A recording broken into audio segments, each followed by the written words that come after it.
Welcome, everyone, to Rutgers at the Voice of College Football. I'm here with my fantastic co-hosts, Gabriel Pickup and Donovan Gibbs. And today we've got a great show for you. First, we're going to talk about the interview that Coach Schiano did today about Rutgers football, and we've got some other great topics for you. So let's start it off where it began today, the Schiano interview. Gabe, Donovan, what were your thoughts and reactions? Yeah, so I'm just going to go ahead and bring it up right now because we didn't all get a chance to look at it. But, you know, it's good content. It's the first, I would say, feature interview for Greg Schiano in regards to spring football. So here we go. 2026. Greg Schiano, one win away from number 100 on the Banks. Have some really productive players back on the offensive side, including receiver KJ Duff, who's creating some first-round buzz in NFL draft circles. QB battle will be interesting, and they will try to get the D back on track. Greg Schiano is our big interview, and spring football is behind the Scarlet Knights. Coach, welcome. What are the biggest things that you learned about your team this spring? Well, we had a really competitive spring, Dave, and that's what was exciting for me. Our guys really got after each other. And we're a talented team. We're just a little bit. If you hear anything intriguing, let me know. I think there's some innocence about us that we'll just go out and play really hard. It's no secret that defense has to get better, and you made a change there. A new defensive coordinator, Travis Johansson, coming over from South Dakota. Just give me a sense of what you liked about him, what made him the right fit for running this team. Well, I'll tell you, he was on my list from the very beginning, but he's a head coach, and I said, probably not going to be interested in leaving that role. And I wish I would have gone there earlier because I went through a gamut of candidates. And then finally, when I met Travis, I knew he was the right guy for the job and has done an awesome job, not only with the players, but also, getting the coaches on the same page. What do you think of that? I thought it was kind of interesting takeaway that, he assumed that Travis Johansson wouldn't be interested because he's already a head coach. And I'm thinking, isn't that the whole point, is you move up, but you kind of lose a position and earn it again at a bigger level. Yeah, I mean, you would think that coming from South Dakota to Rutgers is a step up, regardless of if you're coming from a head coaching position and, becoming a coordinator. So that doesn't really surprise me too much. What surprises me is why he was particularly interested in the job. Yeah, I guess we'll find out a little bit more about that because they talk more about the defense later on. Would you want to coach Rutgers defense given the schedule that they're facing year after year, given the shortcomings of that defense? I wouldn't. I feel like you have to want it. You have to want to be able to, even if you give up some points, to prove that you are a competent coach at whatever side of the football you're on. Yeah. Donovan, I was talking about how it was surprising to hear Schiano talk about how he assumed that Johansson wouldn't be interested in the DC role. Well, I could kind of see his viewpoint. The number one thing you want to do as a coach is be a head coach. And a lot of people don't really like to give up that position because, one, he's not only a head coach, he's also a head coach in a upper echelon team in that subdivision of the FCS. So it was going to be something tough to pry him away from because he's already at the mountaintop at where he currently is in FCS football. Yeah, I think they were second in their conference, right? South Dakota. This is the garden hose nozzle my team spent 3 Something like years that. building. I do think that's really interesting, and we're seeing a trend here of FCS coaches in particular who are coming to the power conference level and running sides of the ball. So this is not really that unusual a hire. It might have seemed like an unusual hire a few years ago. That head coaching experience to me is really interesting. How does that help you to have someone else who has so recently been a head coach on your staff? Well, I think you can just appreciate all the challenges you have as a head coach. And, I felt that way when I did that for Urban Meyer at Ohio State. I think when you've been a head coach and then you go back as an assistant coach, I think you can really appreciate the challenges and help the head coach kind of deal with those things. You also, I would imagine there's a little bit of a seniority kind of feeling about it too. Like it's almost like how we had Mike Sullivan as a special advisor. I would imagine that although Johansson has sort of a like higher responsibility because he's the coordinator for the whole defense, he realizes that he's hired because he is in a way a little overqualified. Yeah, I mean, I would agree with that, but I think he probably sees it as an opportunity. And, coming from an FCS school, South Dakota is a good program, but, going up to the Big Ten to defensive coordinator position might be a pathway ultimately to becoming a head coach again at a strong Division I Big Ten school. But he's going to come into a program that has issues on defense and that lost a lot of players on a defense that did underperform substantially last year. So he's going to have a challenge both of breaking in new guys, trying to build cohesiveness and chemistry with that unit, and improve upon a performance last year in the face of a schedule that's going to be exceedingly difficult. So he certainly has his work cut out for him. Yeah, and I think, God forbid, worst comes to worst, I think that we might be having ourselves an interim coach things if push came to shove. You know what I'm saying?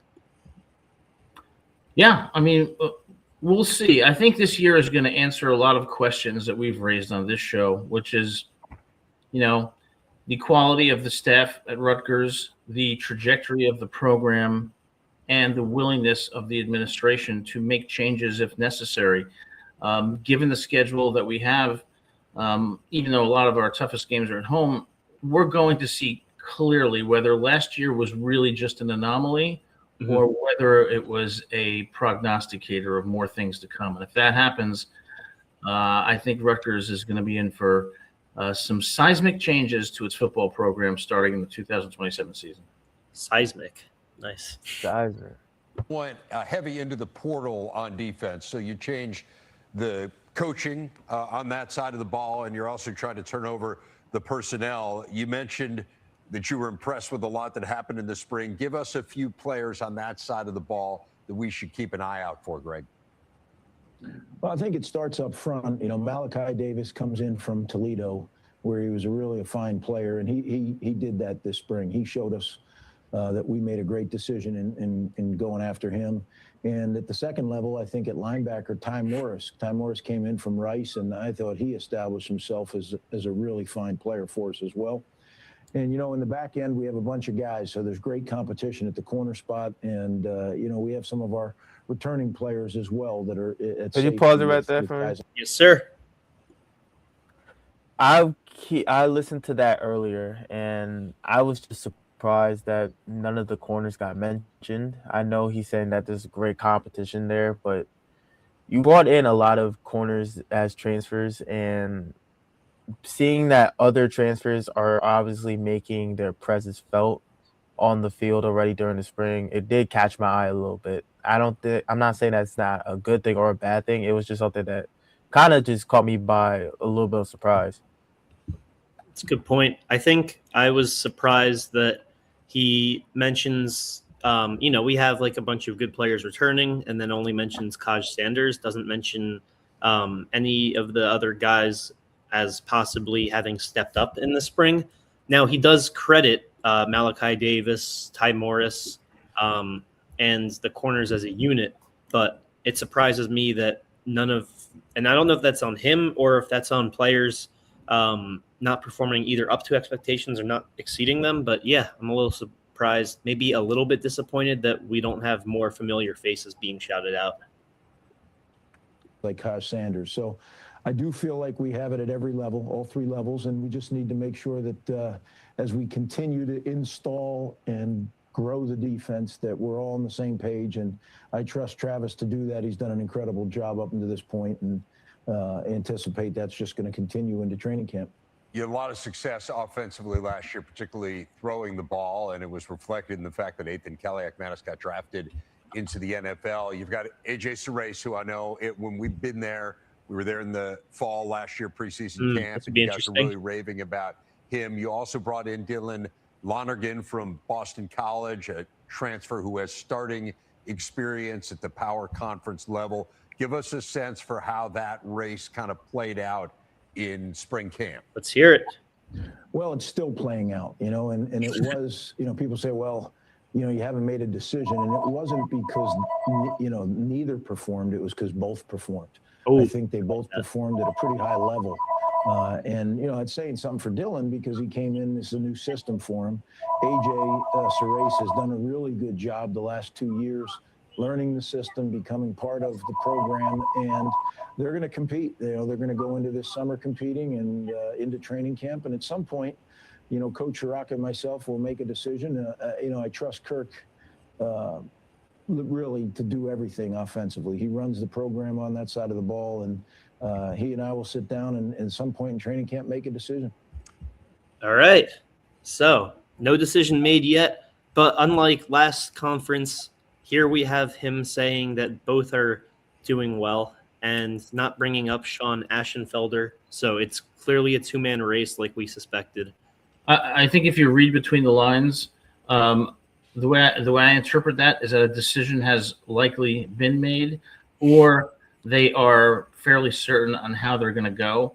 And his response suggests to me that they're probably at this point thinking or leaning towards Dylan Lonergan, because if they're both playing well, Lonergan has the better arm. He has more experience, has done particularly well against some very good teams. If they're both playing to their potential, I think the edge goes to Dylan Lonergan. And I just don't see that this battle is up for grabs right now. I think that response was kind of like coach speak, but if you look a little bit behind the words, they're both playing really well. Well, guess what? If they're both playing really well, it's going to go to Lonergan. I agree with that. And primarily when I was listening to that, I was thinking, is he going to give any sort of hints that AJ Sarace is still in the running? It's primarily just been saying that both have been playing well. We kind of saw a distinction in how he was describing certain situations earlier in spring when he first mentioned the QB race, and he was saying how some guys just haven't gotten enough experience yet in certain spots.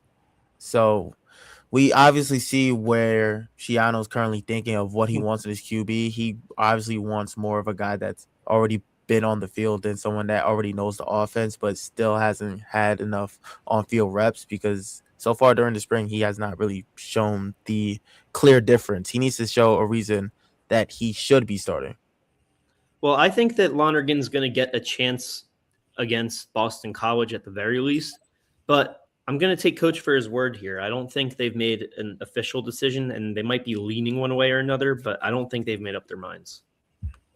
Whoever the quarterback is going to have some real talent catching the ball. I mentioned KJ Duff off the top, man. He had a fabulous year. I mean, more 30-yard catches than any player in the Big Ten who wasn't wearing an Ohio State uniform last year. I mentioned the first-round NFL draft buzz. What's the next step here for KJ Duff this year? Well, I think he's been taking it, right? He has stepped up as a leader for sure. And just the way he works, the way he goes about his business. This is a young man who's truly focused on being the very best that he can be.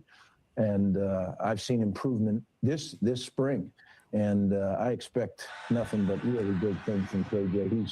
He's got all the skill set to be an elite receiver, and I think people have recognized that. You know what scares me?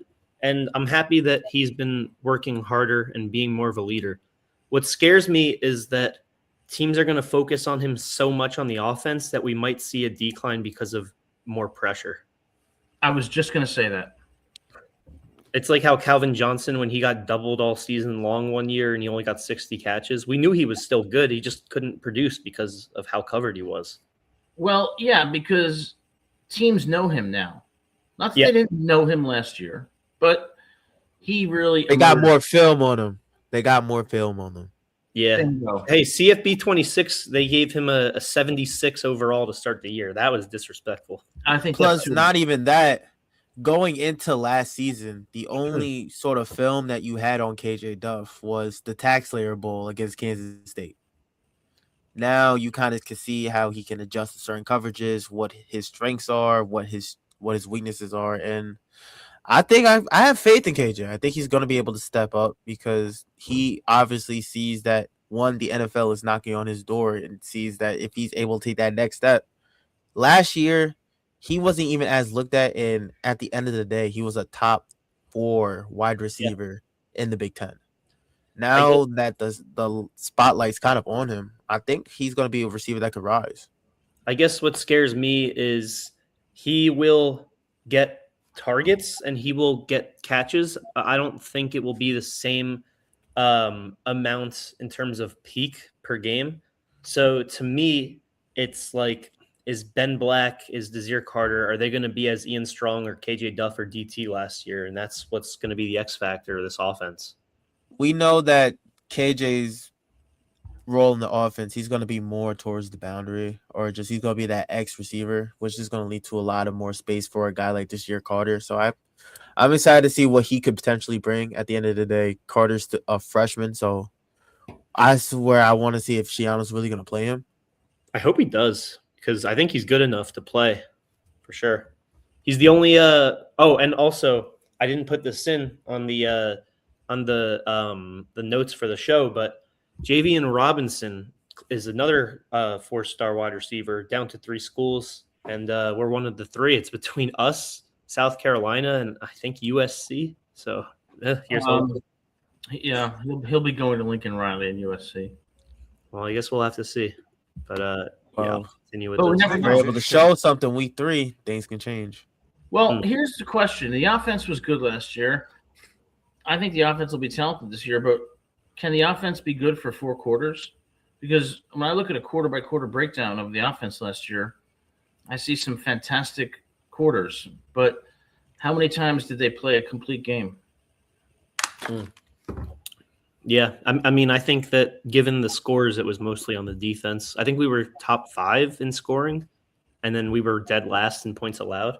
Last year, I mean, you guys kind of became more of a passing team than a running team, and that's just wrong what he said, that we became more of a passing team than a running team. We were a very much hybrid team, and there were games where we leaned heavily on Antoine Raymond. Yeah, Maryland is one of those games, and that was Maryland, one of the last home games of the year. Wasn't Purdue the same way? Yeah. Same thing you can say about Washington. Yeah, so I don't know if we were more of a pass team, but we definitely figured out how to pass. The way that you I think the passing game was more effective in the second half of the year. Whoa, how do you get that open? Let's that must see. have been Purdue. And that's not typically the way that Yeah, you approach definitely. things, but part of that was the incredible talent. You had a quarterback and wide receiver, and part of that, frankly, was offensive line. I know wasn't quite where you wanted it to be. Give us a sense for Jim Turner. You hired a new offensive line coach. Pass protection also, I know, wasn't at the level that you were hoping for last year. Where have you seen strides up front?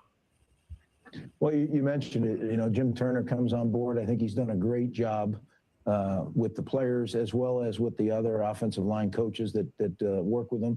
You know, I think everything starts. You know, we're going to build it around Kobe Asamoah, and certainly he's a big time. 3rd year in a row, by the way. Ty Needham, also a returning guy. I think those 2 guys are really the heart and soul of the O-line, and I believe for the first time in my tenure, my second tenure at least.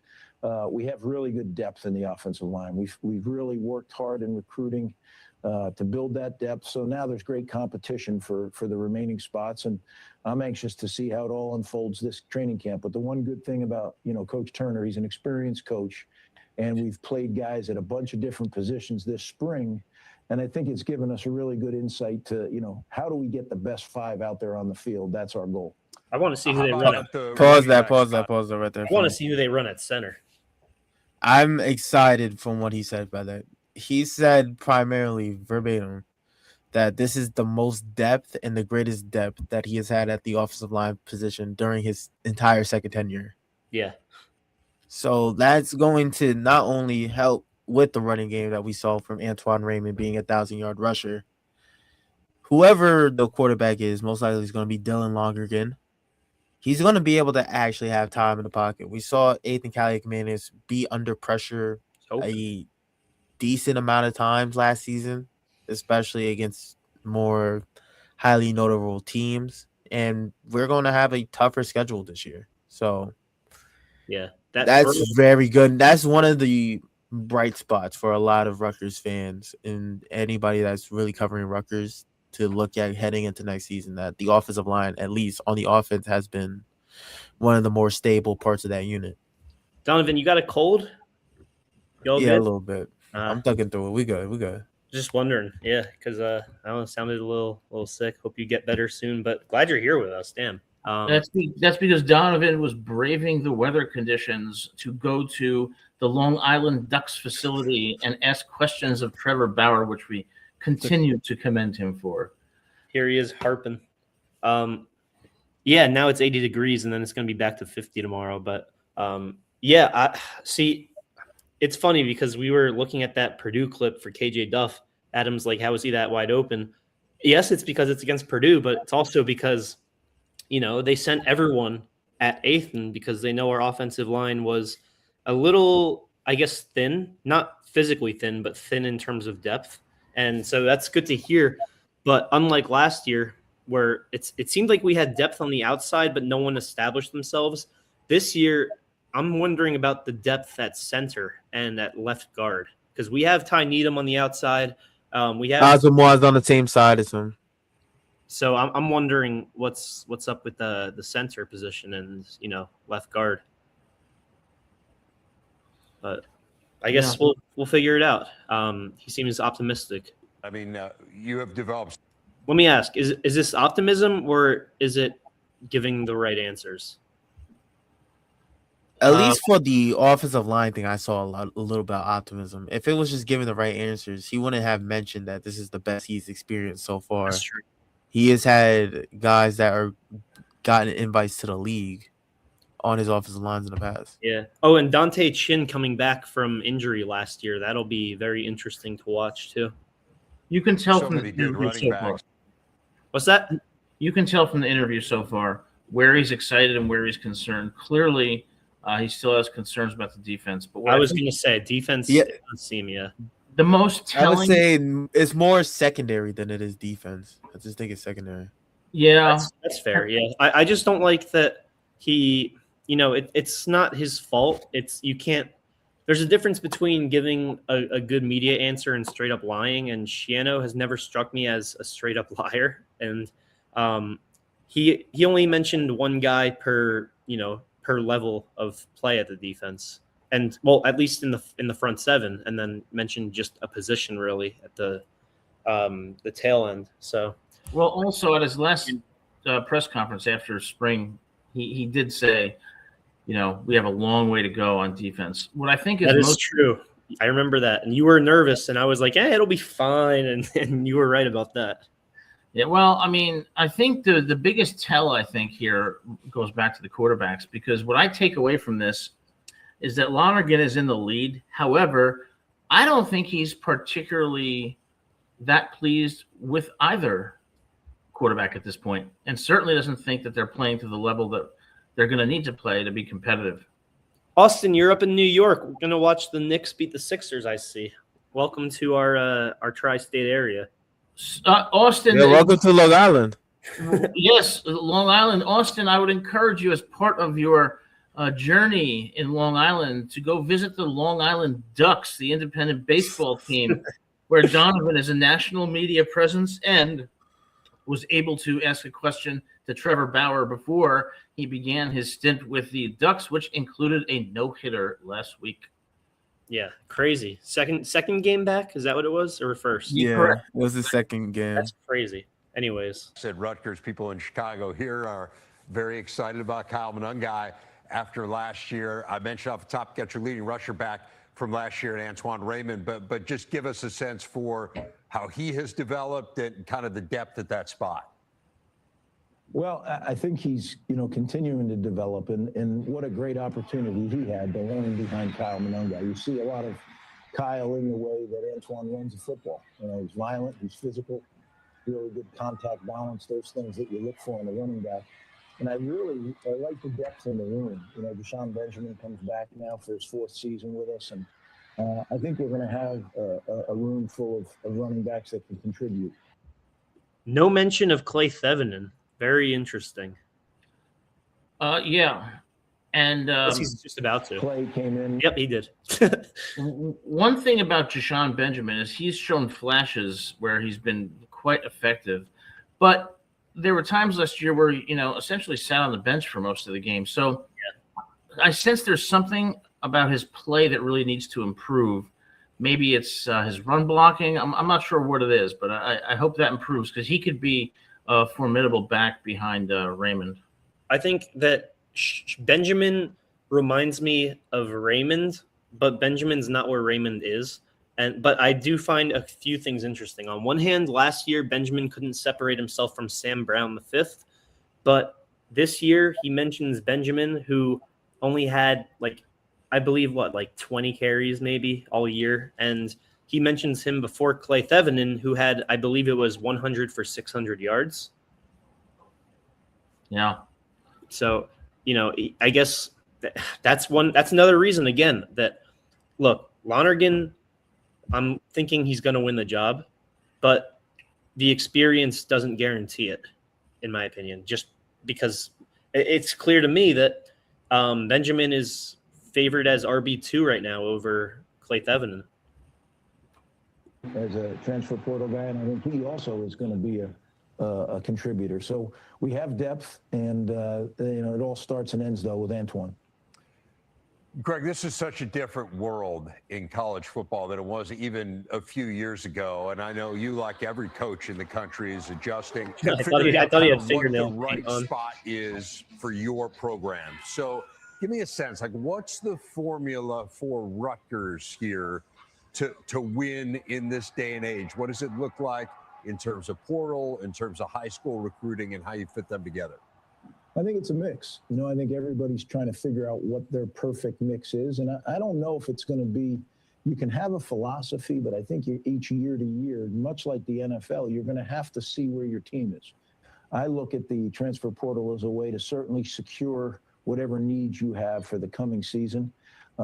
Recently, we've gone with a couple guys that have a few years left. So it's not just immediate help, but maybe a guy that's a developmental player, maybe from a lower level, coming up from FCS or coming up from whatever they call it now, the group of six. So I like that he really mentioned that. Because that has been their off-season pickups in terms of guys that they got through the portal. Isaiah Cook, he was a redshirt senior. Everett Small, redshirt sophomore. Cameron Anthony, redshirt small sophomore. Dylan Longergan, redshirt junior. A lot of these guys have extra years left. Cam Anthony is probably the most intriguing acquisition to me of the transfer portal because, like I said, he only has 7 career catches, granted for 150-something yards and a touchdown. But now he's our tight end 1 off the rip, it appears. I have an answer to that question about how Rutgers is going to find its way to be more competitive. My answer is this: don't play Indiana, don't play USC, don't play Michigan, and that's a start. Well, unfortunately, I don't think they're even thinking about changing anything of that sort.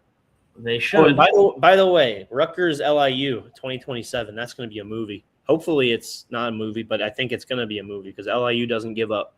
They might just definitely will be attending that game. Upset alert, beep, beep, beep. To be flexible, you have to remain fluid because I think it's a very fluid situation. And you just have to, you kind of have to scratch where it itches for your team. And that's kind of what we've done. I think we have a really good group of people that are in decision-making positions. And, we bounce everything off each other and then we make decisions and go with it and don't look back. You mentioned decision makers. When we were there for camp last year, Kelly Zinn was just getting settled in as the athletic director, and she has made no bones about the fact that, hey, we need more money. We need more NIL money to be competitive. You know what I like? This guy is asking all the right questions. Yes, he is. He is asked. So shout out to him. Shout out to the Big Ten Network because everything he's been asking has been a lot of our talking points this entire offseason. Totally agree.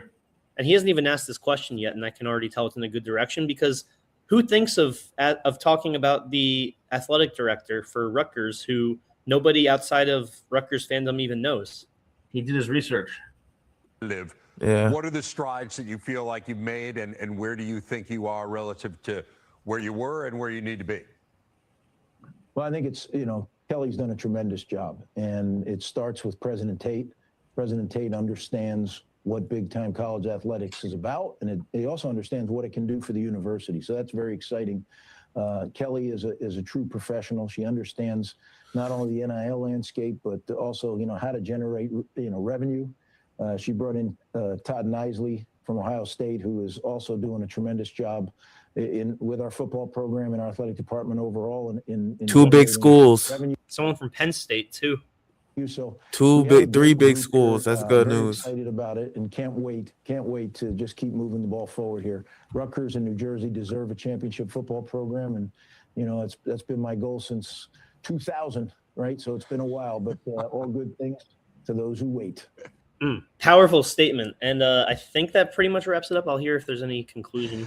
Greg, last question. Oh, okay, there's another one. Yeah, you know what I like? I like that he decided to look straight into the camera when he delivered that New Jersey deserves a championship team, because he's right. That's the only FBS program for football in New Jersey. All right, last question. Or I know you'll get maybe a little bit of downtime, but not a ton. But what are the biggest priorities between now and the beginning of preseason camp? Well, I think just continuing to grow the leadership on this team, right? In college football, there's more turnover now than ever before. And you have to make sure, to me, leadership is everything. Leadership on your staff, leadership with your players, leadership in your building. And if the leadership is correct and you have the right guys to follow, then you have something special. And that's what we need to focus on this whole summer going into training camp. Outstanding. All right, that pretty much does it for the interview. And you know what I like? I like how he seems happier than this time last year when there was no leadership. There were good players, but there was no leadership. We were in a big kerfuffle with the athletic director. We had interims leaving. We had interims being forced to resign in disgrace. And now with our NIL launching with 1.8 million donated last week, setting a record for the athletic funding in a week for Rutgers, it seems like he might be happy again. And it's been a while since it seems like it's a step in the right direction, and that Schiano and the entire Rutgers football has finally weathered the storm from last year and can see the path forward. Yeah, I mean, Gabe, I think you hit the nail on the head. The biggest takeaway from this interview is how relaxed he looks. He looks like someone who, just had a successful back surgery, and they come out and their face no longer has that pain and that stress in it because they are feeling good. I think the way he looks, I think he's comfortable with where the program is right now and the progress they're making. So that could be a subtle sign of good things ahead. And that maybe he's happy because he did the best he could. I don't necessarily agree with how long it took him to go after Travis Johansson, but I am a lot happier with him even before the season starts as defensive coordinator than I was with Rob Smith. Yeah, I kind of saw the reason why it would take a little bit of a while. I don't know if y'all saw the clip at the beginning of the interview, but I wanted to give y'all my 2 cents on it. At the 43-second minute mark, or at the 43-second mark, he mentions how the team is young, but there's a lot of talent there. Yeah. That's where going into the summer, we're going to figure out what guys are going to be able to play while being young.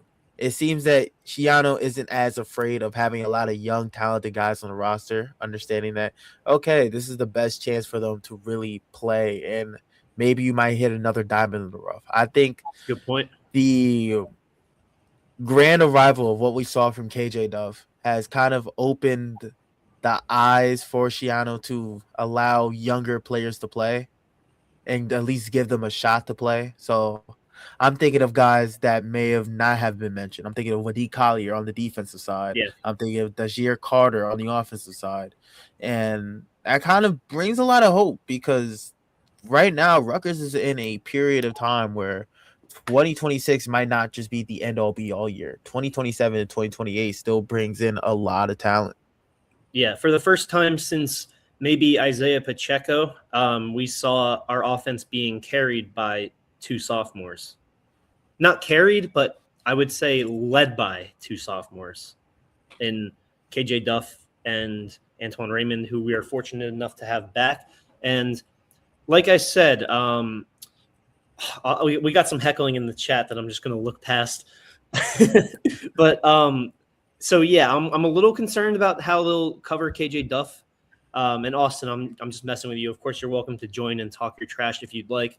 But Antoine Raymond, I think, is going to be even better this year. And last year, those numbers, third best rusher in the Big Ten. Let's not forget that he was RB 1B or 2 for a good 2.5, 3 games to start the year. Yeah, CJ Campbell had that spot. He did, yeah. And also, Raymond has gotten to learn from not just CJ Campbell, but Kyle Monangai. USC, Michigan, and Indiana are going to load the box to stop Raymond, and they're going to say, hey, we can cover you man on man. Try to beat us. And let's see if Rutgers can.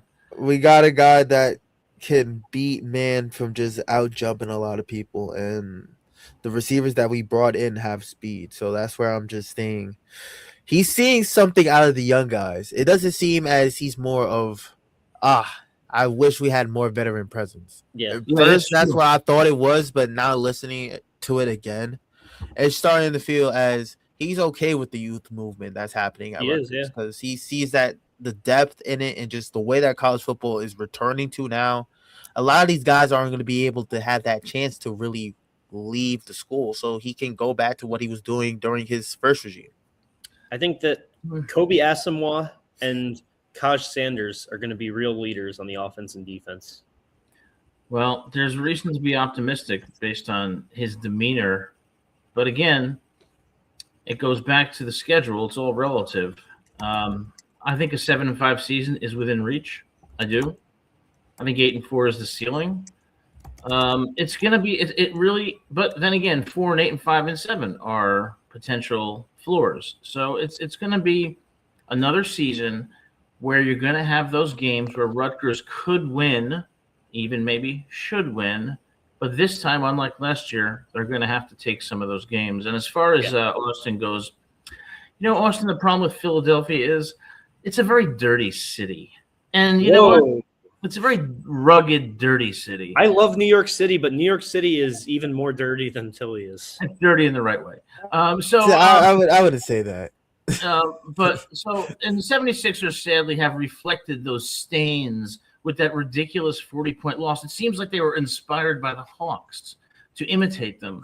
It's been one game. Well, I can't get on that train because it's a beautiful train. They played a game 7, not 72 hours before then. Allen Iverson is turning in his grave right now. He's not dead. All right, it was a figure of speech. You get what I mean. Matter of fact, shout out to AI. He's one of the few celebs that goes to every Sixers game. We have our celebs who the Sixers call fake, but hey, anyways, that's Knicks in 4. 1, 2, 3, 4. Here's hoping. I would say Adam, I'm glad that you gotta have to add 3 to that. I think it's Knicks in 7. Hey, as long as it's Knicks, I'll take it. You mean in 7 days? 7 games. Oh. Literally the last series against Boston, game 1, they lost by 30. It went 7. They lost by 30 to Boston twice. Now, look, there is still more Rutgers news. I love talking about how much the Knicks have improved and how we're playing the best basketball I've ever seen. But before I drown in my own ego, Trenton Lynch, class of 2027 running back from Spartanburg, South Carolina. Love this move. 80 running back, number 21 South Carolina prospect, committing to the Rutgers University. From what I've seen off of his tape and Cincinnati. My apologies for cutting you off there. You're good. From what I've seen on his tape, that's another guy that comes from just that branch of angry runners that Rutgers has seen throughout this entire decade. Go from Isaiah Pacheco to Kyle Monangai to Antoine Raymond. Then now you're going to get a guy in Trenton Lynch who is a bruising downhill runner. And the thing is, he's playing in one of the more football states in South Carolina. So he's playing against really good competition week in and week out. And this man runs over people. Just straight up runs over people. Yeah. Yeah, I agree. And let's not forget, too, we got Mike Dukes coming from Michigan, #1 running back in all of Michigan, 2026. I'm sensing some, in terms of running backs, we got those two coming in. We got Raymond, who is only going to be a junior. We got Clay Thevenin, who I believe is going to be a junior. Jashon Benjamin, who apparently has taken some big leaps over spring. Running back is the position that I think by far I am the most excited about moving forward. I'm happy that this school is becoming position U at something. Because every school has that. Ohio State, wide receiver U. LSU, defensive back university. Back in the day, your alma mater, USC, was quarterback university. Yeah. Rutgers having something that, hey, we can get guys into the league doing a certain thing at our school helps so much with recruiting. Yeah, I agree with that. And you know what? I'm going to have to just digress for a second and highlight a comment by our good friend Jason O, because Jason O makes a great point that New York City lost its coolness, charm, and soul a long time ago. And Jason O, you are correct, and there's a few reasons for that. First, all of the yuppies from Hoboken, the entitled yuppies, decided to move into the village. And Can we refrain? The cost of living in New York City is utterly, absolutely ridiculous, and Yes. Mamdani is not going to make that any better. He already has, but I'm not going to make subways. So you're right. New York City is not the New York City of the 80s or the Ed Koch era. Not that that was great, but I will not stand for this slander. Those yuppies from Hoboken should stay where they are, have their Danish on Washington Street, and leave us alone in New York City. I will not stand for this. You hear that, New Yorkers? You hear this man slandering you? Let's rise up. Yeah, you guys elected Mamdani. You know what? You're going to be. Mamdani is a W, and so are the Knicks. I haven't seen any issues with the current mayor, and that's as far I'll go politically on this thing. I agree. Mamdani is a likable guy. I think he's very nice. I think I'd get along with him. But I bet he supports Rutgers football because there's no FBS in New York City. When it costs $4,000 a month to buy a 300 square foot studio in New York City or to rent one, you know the city is broken. Forget about it. And it's New York City is not the only expensive city in the world. But we do wish Mamdani the best because we want our leaders to be successful regardless of party. So Mamdani, we wish you the best, my friend. Anyways, what were you going to say before you digressed? What I was going to say before we digressed, I don't remember because what I said now was far more important. Right. I'm just still looking at Trenton Lynch's tape, and unfortunately, it's magnificent. This is magnificent. I love this pickup. You got it backwards. I love Rutgers football, but we are currently mid, although I appreciate that we're striving not to be mid. Gabe, are you a bandwagon Knicks fan? That is crazy. I've been a Knicks fan since 2013. Are you a Fairweather fan? Jarrett Jack, Travis Ware. Do you know these names I'm saying? Aaron Aflalo, Lou Amundsen, Lance Thomas. Exactly. You know about that Steve Novak, Adam? All I know is that John Starks had a horrible Game 7 against Houston back in the 90s, and he's very lucky that Twitter wasn't the thing. Patrick Ewing played for the Knicks. My guy, he wasn't the best in Game 7s either. And Spike Lee, you know what? He's annoying. Hey, he wasn't. I think Timothy Chalamet might have taken the spot as #1 Knicks fan. I don't know. Timothy Chalamet kind of is only there for the big games though. Spike Lee is there for every game. Yeah, and Jason O is right about Philly is dirty. And by the way, those cheesesteaks from Geno's that you all love. Oh, come on. Good. I mean, they're good, but not that good. Dude, I get a cheesesteak from JR's and Seaside Heights. Just you want to hear a hot take? Good. You want to hear a hot take? Buffalo chicken cheesesteaks are better than Philly cheesesteaks. Mike, Buffalo? You mean Buffalo, New York, or Buffalo cheesesteaks? Like buffalo chicken.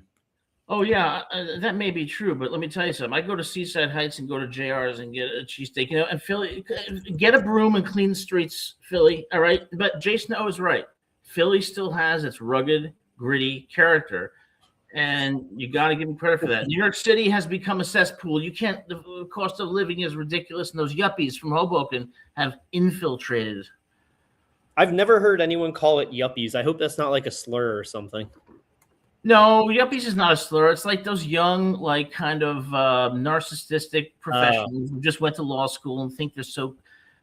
Angelo's is an Italian restaurant in Lyndhurst, New Jersey. Fantastic. And let me tell you something. You go there, as long as you're respectful, you will get good food and be treated well. Yeah, there's another one in Philly. It's a pizza shop / cheesesteak. It's very renowned.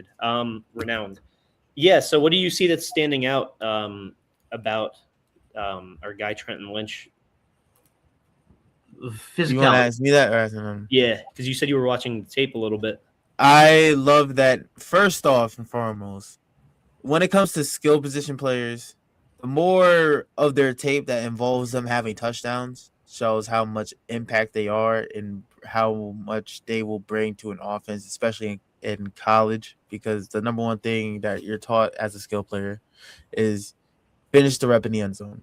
And that's something that you're going to see in college practices. And the fact that he always – every play so far in the first 2 minutes was a touchdown, or the first minute was a touchdown. Wow. So he shuffles his feet a lot. He's able to get into the box, and that's really what that matters.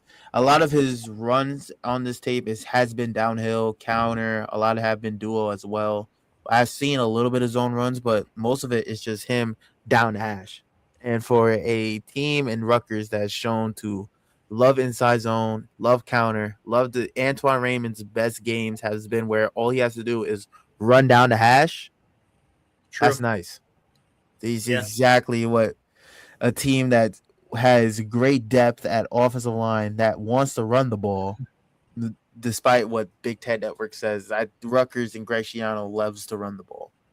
And you're getting a guy in Lynch that also can catch out the backfield and make a play in open space, but he isn't afraid to get physical, and every single run that I'm seeing has been with him breaking a tackle. Yeah, you hear that, running backs at home? This is why high steps and bear crawls are important in those football drills. Don't think they're just doing it because they want to exert you. Don't forget about yoga. You got to be centered first before you can excel. And I'll tell you something. He has really good contact balance. That's for the too long to TLDR based off of his film. Really good contact balance. And I'm surprised that he really went under the radar. He's a really good running back for South Carolina. This is why you got to be stay calm, Barkley, and not just Saquon Barkley. Yeah, I mean, you got to love violence in running backs, just like Tavion Branch. He's very violent at decommitting. What's wrong with you? Is that a compliment? No. It's unhinged. That's what it is. Unhinged. Gabe, always reaching for the insults. Sure, buddy. Maybe him being able to break so many tackles at 5'9", 109, 5'9", 195 is surprising to me. I think once he gets into college, he's most likely going to play around 205, 210.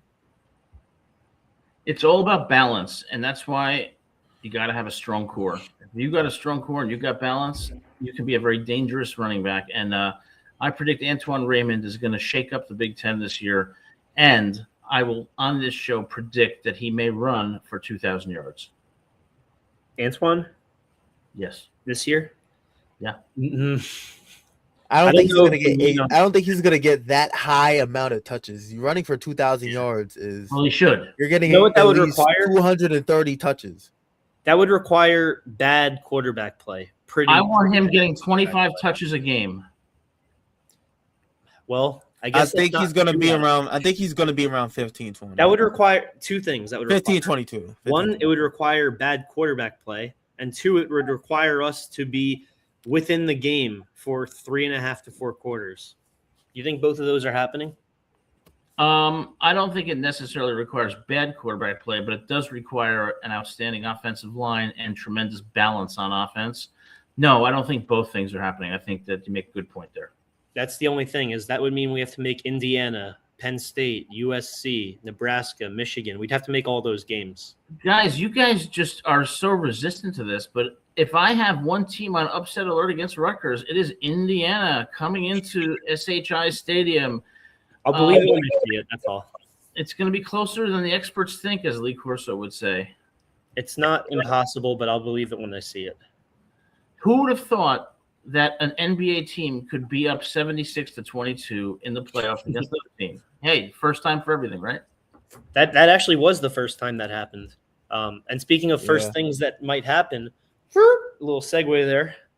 You guys hear that a college football committee is considering a 24-game playoff format, and it's gaining momentum per Yahoo Sports. Oh, please. The thing is, please. because I'm already Let y'all seeing. talk I about don't know if y'all saw with college basketball, they're expanding the tournament from 64 teams to 76 teams. Mhm. I'm already expecting them to go to 24-game format. Yeah, you never heard about that? They're expanding March Madness. Starting next year, yeah. Why? It works on the men's side. The women's side, there's not enough talent yet. The teams that have won the NCAA No, no, no, championship in the last 40 years have all been like top 5. Why are we expanding it? We should be limiting it. Why do we have like the university of failing grades making the NCAA tournament? Let me ask you this, Adam, or let me remind you, I guess. Were we not both upset when Tulane got in and schools like Vanderbilt or Notre Dame didn't? Because remember, we were saying that even though they won their conference, they're clearly not as good.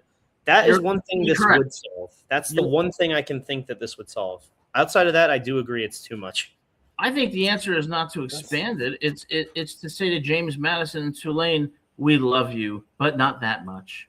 And, come on. They don't belong playing Oregon. Look at what happened against Oregon. Or maybe a play-in a tournament for the winners of, I don't want to say all Power 6 because that feels a little unfair, but I'm with you. The ones that get in by winning versus this isn't as crazy to me. I'm just going to expect the college football playoffs to start following the FCS format because this is basically what the FCS playoffs is. In the last 30 years, the team that has won the college football national championship 95% of the time has been ranked in the top 4. There is no need to expand to 24 teams. You mean we're going to have a team like, BS University in the college football play? I mean, it's going to be useless. I would say it expands the opportunity for more SEC schools to get in, 2 Big Ten schools to get in. Yeah, teams like, for example, USC, Iowa got teams that were outside looking in just because they missed a loss. Utah was another team to consider. Texas, BYU is another team. Texas. Oh no, the answer is BYU. These are all the teams that I'm just told you were all ranked in the top 25. Yes, but the answer is not to expand it. The answer is not to include teams that clearly don't belong there. I mean, you're going to have 24 teams. I would say how many of the 24 teams do you think are going to be group of 5 or group of 6? I have no idea how many of them are going to be, but I know they'll have 0 chance of winning a national championship, and like about 80% of the teams in the playoff will have 0 chance of winning it. This is all about money. That's all. Yeah. The NCAA has been about that since its inception. It has been about that. These NCAA administrators are terrible. They need to eat healthier, get common sense, and start making decisions that are in the interest of the integrity of the game, not the dollars that are coming in. Because we're gonna have 24 teams. Imagine this: Ohio State against TCU, John Matthews Nursery School. Okay, really? Or Ohio State versus United Airlines pickup football team. Give me a break, Gabe. How could you not? How could you support this? I'm very shocked, Gabe. I didn't say I do. Oh, I just said that's the one. It would be 1 versus 12, or potentially 1 versus 4 is still a bye. 5 versus 12, and then it would go down the line. It would go down the line from there. It's so we're going to see Mississippi 5 State versus 12, 6 versus 11, 7 Like versus Adam, 10. I agree. I agree with you about the final conference winners getting an auto bid.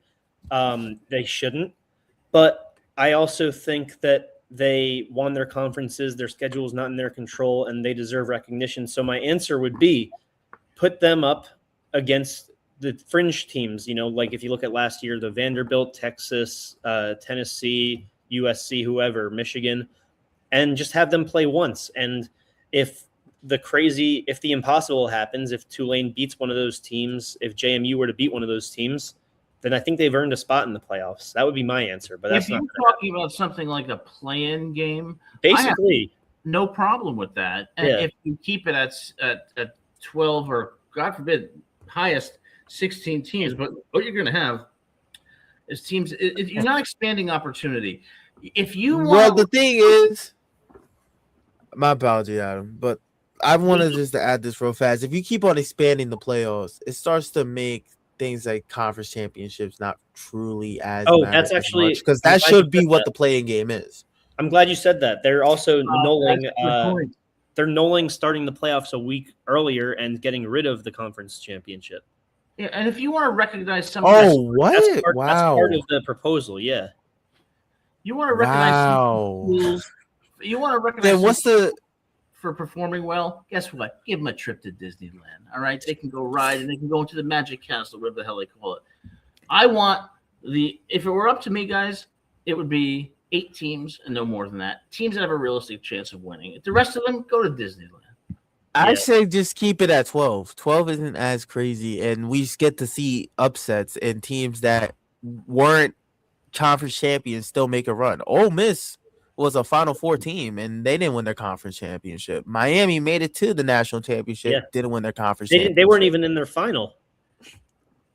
Miami, it was Duke, Virginia. Yeah. So they weren't even in their conference. They didn't win it. Yeah. These are teams. So keep it there to let the second best teams that were in that conference have a chance. I see that. Expanding it to 24 is going to just lead you to expanding it to 32. Because if anything, just expand it to 32 because the teams are still going to feel left out. I'm glad you said that because, yes, you're right about how it's always been about the money, but at least when the playoff got expanded from 4 to 12, they used it under the guise of teams are getting snubbed, and we need to show that these teams are playoff caliber teams. But no matter how often you expand it, there's always going to be fringe teams that are quote unquote snubbed. So, when you expand it to 24, they're going to be like, oh, why didn't, Iowa get in, whatever? Why didn't Tennessee or something, or one of those teams? But then you're going to expand it to 32 and be like, why didn't TCU get in this year? Why didn't Georgia Tech? That's why I like exactly how the FCS does it, where the 32 teams, the teams that are ranked in the top 25 already have a chance of being an automatic qualifier. And then there's auto bids where if you win your conference, you have that. I think if they're going to keep expanding it, they're going to do that and just keep conference championships. I'm surprised that with how they're operating it currently with 24 teams, no conference championships, who's getting the bye? Because the bye is very important to these type of tournaments because unless you're going to have a situation where it's, let's say Ohio's the number 1 team in the country next year. Ohio State's playing against the number 12 seed, and let's say Vanderbilt, Tennessee, USC, Michigan, all that nature. It kind of says if there's an upset right there, a lot of people are going to be angry about we were the best team in our conference. How come we didn't get a bye? Yeah. I totally agree with that, but I think more broadly, the idea that teams get snubbed, let's talk about reality, which is the last 30, 35 years, and probably the last 50 years, the teams that have won the national championship are always 1, 2, 3, or 4. And I have no problem going back to the days of the 80s when the top 2 teams played based on the coaches poll and the AP poll. And that's fine with me. You got these people in these fancy offices with nice views. They think, oh, I need to keep changing things because otherwise I won't have a job. So I need to keep changing things. But the more you change things doesn't mean it's necessarily any better. What it's going to do is dilute the regular season. It's going to dilute the quality of the playoff games, and it's going to make it a joke. We should go back, ideally, to a system where at the end of the year, Number 1 and number 2 in the coaches and AP poll play each other. Done. Yeah, I agree that it does need more stability, and you can't change it every 3 to 5 years and expect familiarity and loyalty from fans. My thing is, if they expand in it, what is it going to do with the regular season? Are they still going to keep it 12, 13 games? Is the Army-Navy game still going to be that 1 week off? Yeah. Because if you're expanding the playoffs even further, that means it's going to limit the amount of time of the transfer window. It's going to limit a lot of the time before spring ball. So you're shortening your off season by adding more games. And we see it in the NFL where they keep adding games, injuries start to happen more and more. You're going to do that now with college students, kids that are 18, 19 years old. Ugh. I mean, it's so disappointing. Remember when 1988 happened and you had the Catholics versus convicts game, Notre Dame against Miami? Those games meant something because if you weren't 1 or 2 in the AP poll or the coaches poll, you didn't get to go to the national championship game. Now we have this quote-unquote playoff where academically minded school James Madison gets in and Mardi Gras infiltrated Tulane gets to get in. And don't tell me about Ole Miss and Vanderbilt. They had no chance of winning the national championship. This is all about money, and it's all about people who. Ole Miss did. They took the national champion runner-up to a 1 minute final drive by Carson Beck. Ole Miss definitely had a chance. Yeah, and then Carson Beck did what I said he would do all season, like he does over the holidays, throws interceptions. And sure enough. We're saying that was the game that Carson Beck actually showed up. Right. So he showed up against Ole Miss. I mean, yeah, he was good against Ole Miss, but that's not the point. The point is Ole Miss didn't get to the national championship game, and they, in my opinion, weren't going to. And they didn't. But if they did, that would be an entire outlier. On average, the top teams always win. Look at the NCAA tournament. Look at college baseball. Look at college football. This is ridiculous. These people need to eat healthier and get common sense. Well, like I said, Miami getting in, that's even bigger than if Ole Miss were to get in. Washington, they had a great run with Michael Penix, but nobody looked at them as the favorite, and they got in. They were the national champion runner-up as well. We're seeing more parity, which I think is why it might. Well, look, we know why it's expanding, money, but so Donovan, the guise of why it could be expanding is because there's more parity now. Then I'll give Donovan credit. Then I'll compromise. We'll go to 8 teams, but I don't want the University of Probation being in the college football playoff. Miami? The thing is with 8 teams, I can understand that. That's what it was before primarily. It was 4 before they expanded it to 12. But I can stick with 12. I can either see it be 12 or just full on go ahead with 32. 24 is still that sweet spot of we're not letting everybody in. Yeah. If we want to just add a couple more people, still let everybody else out. Just keep it at 12. Eventually, you keep this up, we can eventually start saying, why didn't Rutgers get in? You know what scares me? I'll tell you this. I have tremendous amount of respect for our servicemen and women, but the idea of an Army or Navy being in the playoff, will give me an ulcer. I don't need this. This is what a 24 playoff will do, Gabe.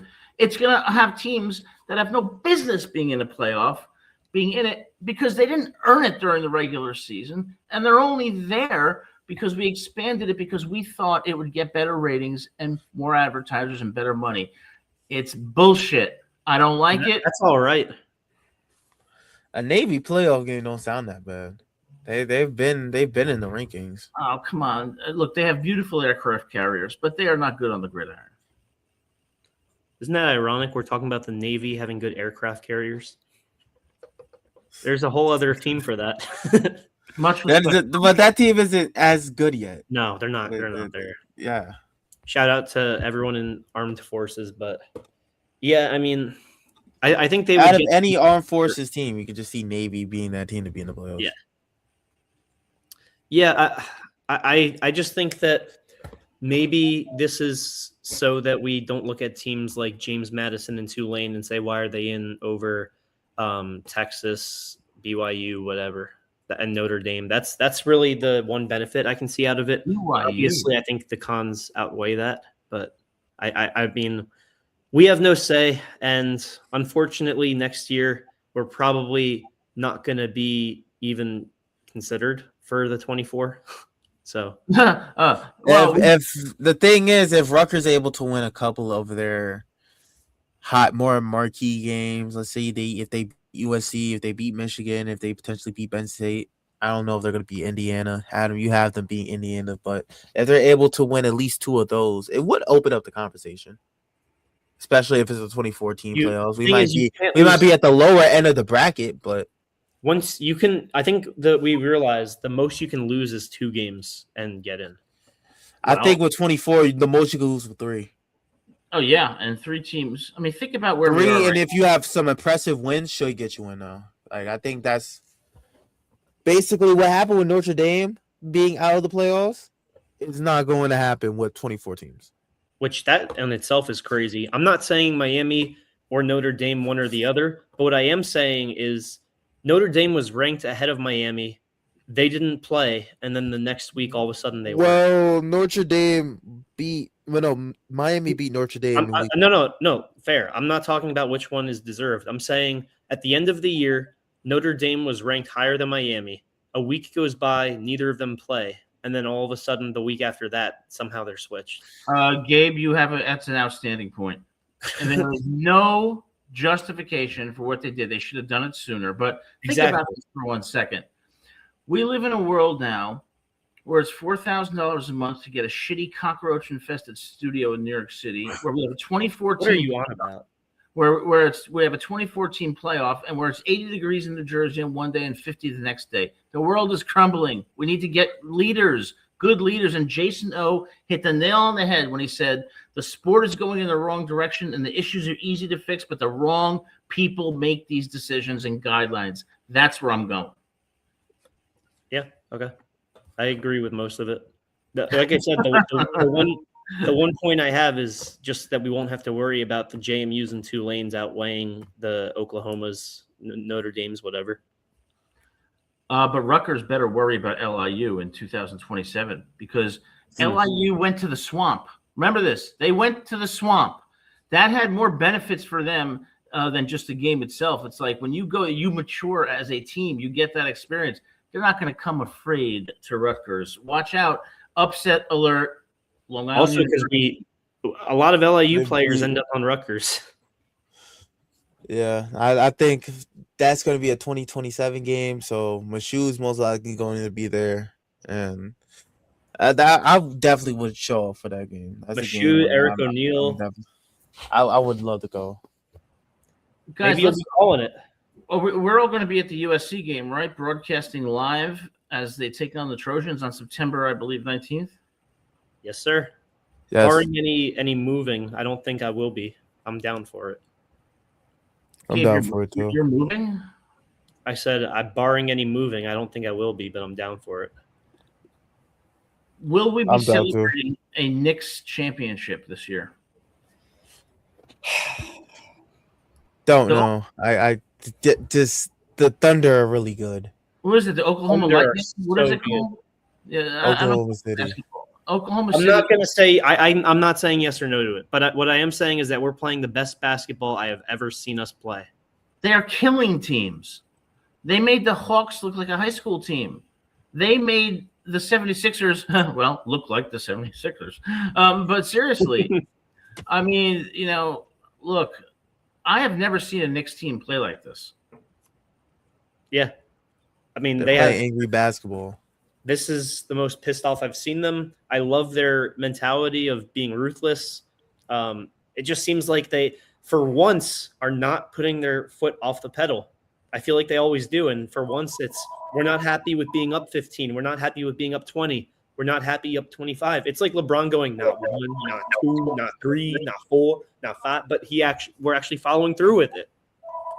I just think that since the Knicks now have a bench, it makes it so much more better for them. They don't have We to do. have Jalen Brunson play at north of 45 minutes every playoff game. And when Josh Hart, Jalen Brunson, 48 when minutes. Jalen Brunson and OG Anunoby are on the bench, the leads aren't dwindling; they're expanding even more. And OG Anunoby over these last 3 games, he hasn't missed more than 6 shots. And Mikal Bridges is back. Mikal Bridges. I mean, look, I'm in a group chat where we've been calling him Michael since February. He's back to Mikal. Whatever these name changes are, I don't understand them. But I will say this: what about the Knicks' defense? I mean, to hold the Hawks to 22 points for most of the first half. Yeah. You know, I bet you of the starting 5 on the Hawks, 3 of them lost their relationships to their girlfriends after that humiliation. Because of relationships, this is not a basketball show, but have you heard about the Angel Reese, Wendell Carter, Jalen Duren love triangle? This is what I'm talking about. Relationships and basketball go hand in hand. What happened? I don't know. Basically, Angel Reese, the WNBA player. Yeah, she said no to me when I asked her out for dinner. Oh, that's a shame. She used to date a player on the Pistons named Jalen Duren. The Pistons ended up playing against the Orlando Magic in the first round of the playoffs, and her current boyfriend is a player on the Orlando Magic, Wendell Carter Jr. That. They're facing off. They're the same position, and they both start. So they're the matchups. Oh, this is horrible.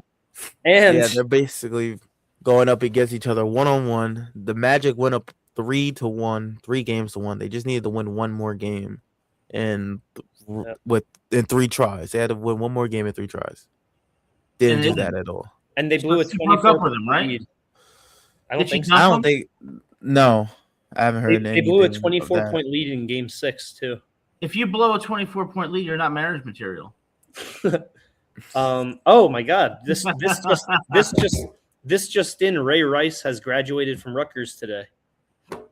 Wait a second. Ray Rice played in like 2007. Yeah, but he didn't get his degree. Yeah, he returned to Rutgers after 15 years to fulfill a promise to his grandmother and graduate. Well, good for him. Always That's good to see awesome. People get their degrees because I don't know if you can see this. It's him and Shiano.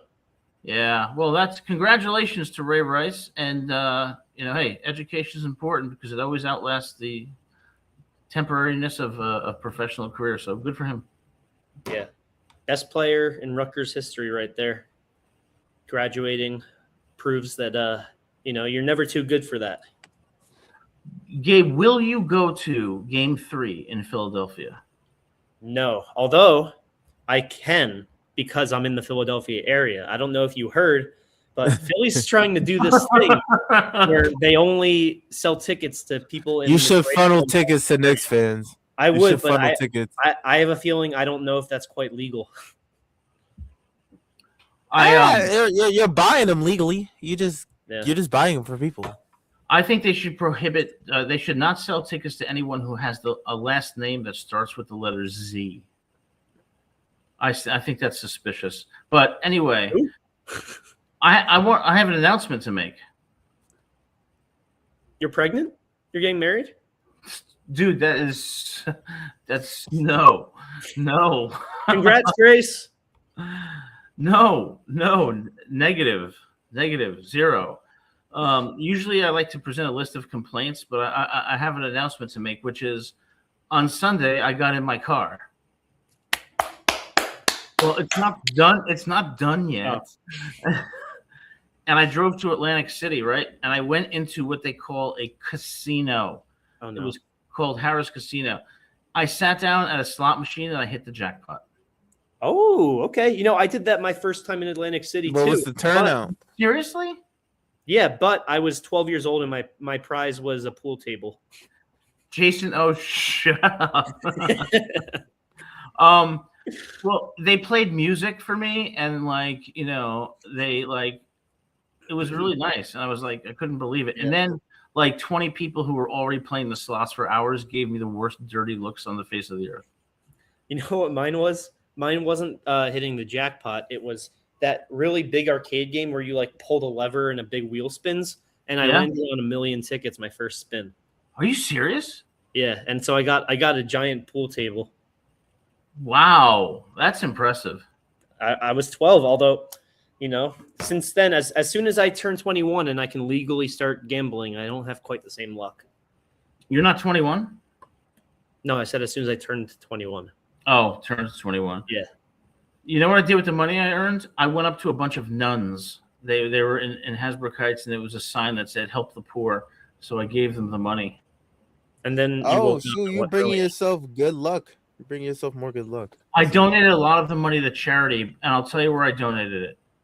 I donated like 80% of the winnings to animal welfare because I love animals. Oh, that's good. That's sweet. Yeah, I love our cats and our dogs that are unfortunately in shelters and deserve a loving home. So I gave a lot of money to the local shelters. Curtis Sliwa would be proud. Yep. $8,000 to the Bergen County Animal Shelter. Awesome. Good work. I love you, cats and dogs. We're here for you. Of course. Okay. Sorry, the show has gone off the rails, but no, you're good. We touched on pretty much everything, though. You got your screaming at the clouds out of the way, and I think I agree with some of it.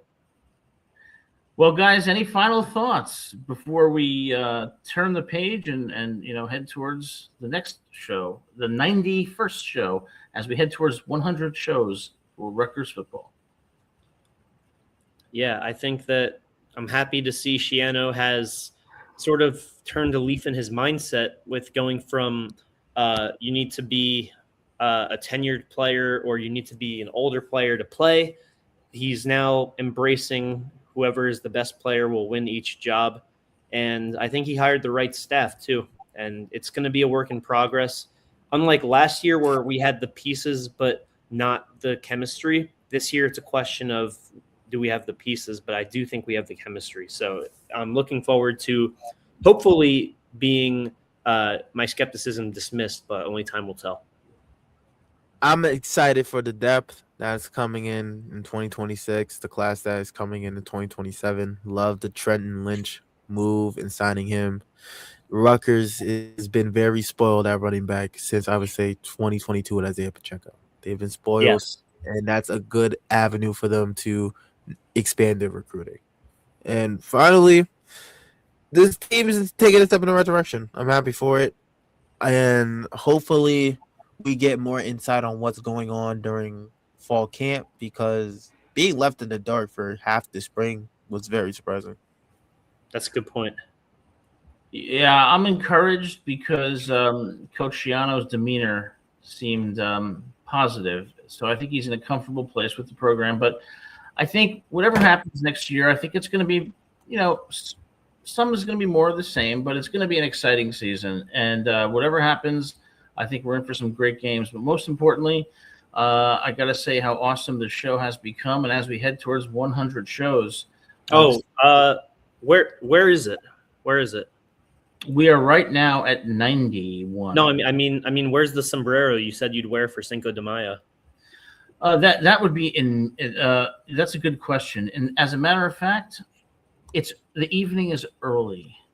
Oh, okay. There's a lot yet to come, but this is a show that really has evolved. Where we talk honestly about Rutgers football. So I'm proud to have co-hosts like this, and look forward to keep going to what should be an outstanding season and an outstanding program. Yes, sir. Go Scarlet Knights. With that said, we will see all of you, and hopefully Trevor Bauer. We will see all of you next Monday at 7 p.m. unless there's any breaking news in the meantime. So as always, go Scarlet Knights. We look forward to seeing you next week. Thanks for being here. Hit that like and subscribe button if you enjoyed the show. Take care, guys. Do it.